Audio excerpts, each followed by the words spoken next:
네, 김정남이 독극물에 의해 살해된 것으로 알려지면서 북한 공작원들의 테러 수법 궁금하실 겁니다. 전문가 모셨습니다. 유동열 전 경찰청 보안정책 자문위원과 함께 북한의 테러 수법 한번 분석해 보겠습니다. 네, 어서 오십시오.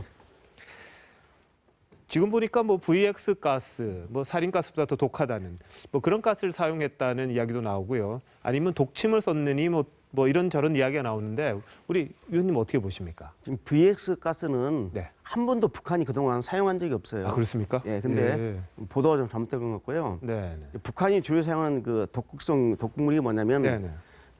브로마 네오 스티금이라는 것입니다. 아, 예. 아까 이것은 했습니다. 그 최초로 그 96년도에 네. 러시아에서 블라디보스톡에서 최대권 영사를 갖다 할 때 네. 그때 이제 발견된 독극물인데 그 이후에도 네. 90년대에 들어와가지고요. 네. 그 중국 그 단동하고 네. 연길 쪽에서 대북 선교 사업을 하는 김창환 선교사라든지 이런 분들이 이제 독극물 그 독침 테러를 당했는데 네, 그때도 바로 똑같은 겁니다. 독극물이.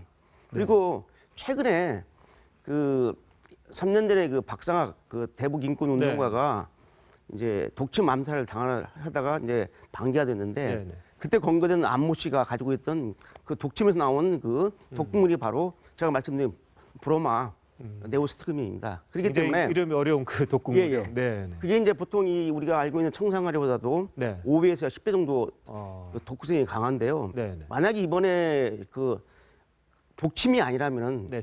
뭐 주사 바늘 자국은 없다 그러니까 지금. 예, 독침이 아니라고 한다면은 이 스프레이 정도 가지고는 일시적으로 안면이 마비되거나 그렇지 그렇게 신경계를 파괴시켜가지고 완전히 사망 이르도 하기 힘들어요. 그래서 아까 말씀드린 그 브로마 네오스티금을 갖다가 그걸 갖다 액조 수분에 묻혀가지고 밀착시키지 않았나 싶기도 하는데 좀 더 구체적인 그 검안 결과, 부검 결과를 봐야지 정확한 그 사망 원인을 알 수 있을 것 같습니다. 알겠습니다. 근데 스프레이 같은 것도 북한이 쓴 적이 있습니까? 스프레이도 처음입니다. 아, 스프레이도 처음이고 지금 나온 보도를 보면은 뒤에서 한 여성이 잡고 앞에서는 스프레이를 뿌리고 그다음에 헝겊 같은 걸 덮은 것 같다 이런 식의 보도가 나오는데 그런 독침으로 뒤에서 독침을 찌를 때는 이 얼굴 표면이라든지 목이라든지 그런 노출된 피부에다 꽂는 거지 이 몸에다 꽂으면 이게 통과가 안 됩니다. 아, 그렇군요. 그러니까 전문적인 사람이 아니면은 정확하게 이 독침을 쏠 수가 없어요. 그렇기 때문에 저는 앞에서 움직인 바람잡이한 스프레이 여성은 현지에서 고용된 협조망이라 할지라도 뒤에서 직접 행동을 하는 실행한 그 여자분은 분명히 공작원일 가능성이 높다. 그럼 앞에서는 바람잡이를 그렇죠, 했고 뒤에서 실제로 실행을 했다 이렇게 보시는 거군요. 알겠습니다. 근데 이게 그럼 수법이 조금씩 뭐 어떻게 보면 진화한다 이렇게 볼 수도 있겠네요. 북한에서 암살. 사실상 지금 이번 사건을 보면은 다른 사람도 아니고 북한의 최고 권력자의 그 아들이죠. 장남이죠. 장남인 김정남 정도를 지금 암살 작전을 하는데 좀 너무나 지금 그 작전이 허술해요. 아, 허술하다. 왜냐하면 이제 일단 작전을 성공시켰으면은 바로 현장을 이탈해가지고 부패하고 제3의 장소로 가서 합류해가지고 나가는 건데 그 중에 한 명은 또 다시 돌아와가지고 공항을 갔다가 배회를 하고 잡히고 또 그 여성분이 공작원이라면은 당연히 자살 시도해야 됩니다. 앰플 씹어도 자살 시도도 않고 자살 관련 것도 안 나오고 그다음 두 번째 적발된 여성하고 그다음 남자 그쪽은 그 이제 인도네시아 국적인데 거기도 마찬가지예요. 그런데 아까 말씀드렸지만 뒤에서 암살 실행하는데 북한의 정찰총국이라는 해외 정보국에서 나왔을 때 이 직접 암살하는 실행하는 작전 요원을 외부에다 맡길 수가 없거든요.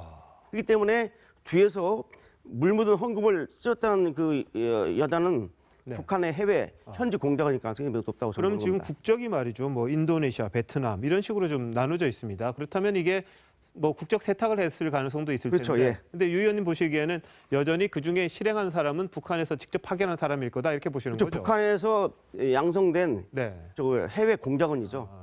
현지화 교육을 받아가지고 언어라든지 또는 그 사회 문화 모든 것을 다 익히고 나옵니다. 보통 4년 전문 교육을 받고요. 현지화 교육을 또 1, 2년 받기 때문에 예를 들어서 김현희 1987년에 그 칼 858기로 포커싱 김현희는 완전히 그 일본 여권을 가지고 일본인으로 그렇죠. 위장을 했거든요. 네네. 한국에 송환돼서도 계속 일본말 썼습니다. 네, 그렇죠. 네. 또 그다음에 그 깐수라고 해서 예. 그 당국대 교수 간첩이 있어요. 네네. 아랍인 얼굴도 아랍인이고 닮았죠? 쓰거든요. 그렇기 네. 때문에 북한이 철저한 현지화 교육을 시켜가지고 공작원을 양성 투입시키기 때문에 네. 얼굴이 그 동양계다. 그다음에 그 관계국 여권을 가졌다는 거 가지고 북한 소행이 아니라고 단정할 수 없죠. 아, 그렇습니까? 그렇다 하더라도 이게 뭐 여권이 다른 나라니까 좀 최종 진상을 밝혀내려면은 시간이 상당히 걸릴 수밖에 없는 그런 상황 아니겠습니까? 여권 확인하는 것은 그렇게 시간이 안 걸립니다. 아, 그렇습니까? 예, 예. 네, 알겠습니다. 그리고 지금 북한 측에서는 김정남 시신을 굉장히 지금 인도를 빨리 하려고 예, 예. 그러는데 무슨 이유가 있을까요? 왜 그게? 그랬냐면 이제 지금 이제 말레이시아 정부가 이제 부검을 해서 공식 발표하지 않습니까? 네, 네. 그럼 독극물이 나오고 사인이 나오지 않습니까? 네. 그러면은 이게 북한 소행으로 지목이 되면은 네. 일단 시신을 확보해 가지고 북한이 자체적으로 법의학자를 동원시키고 또 예를 들면은 유럽에 있는 친북학자들을 불러 의학자를 불러가지고 했는데 그러한 독극물이 나온 적이 없다. 이건 완전 음모다. 이라고 하면서 북한 소행에서 벗어나기 위한 그런 이제 증거를 확보하기 위해서 예. 이제 조작된 증거를 내세우기 위해서 빨리 시신을 갖다 확보를 하는 거죠. 아, 그렇군요. 어제 북한 예. 대사가 아주 강력하게 요구한 게 뭐 그런 이유가 있었겠네요. 예, 예. 알겠습니다. 위원님 오늘 잘 들었습니다. 고맙습니다. 예.